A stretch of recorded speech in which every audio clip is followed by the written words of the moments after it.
Hey there, welcome back to Earn Online with Rabina. Today we're talking about Johnny Depp's transformation and makeup in the movie Charlie and the Chocolate Factory. Johnny Depp's portrayal of Willy Wonka in the 2005 film was a unique take on the character, and his transformation and makeup played a significant role in bringing the character to life. To create the look, Depp worked closely with makeup artist Peter Owen, and the two came up with a distinctive appearance that was both quirky and intriguing.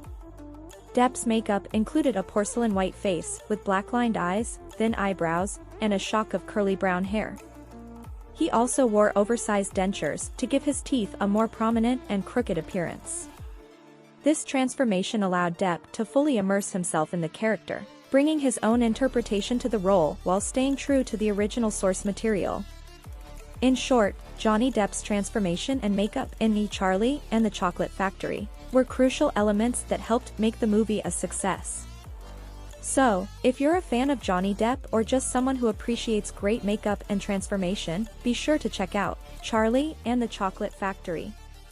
And, as always, keep earning online with Rabina.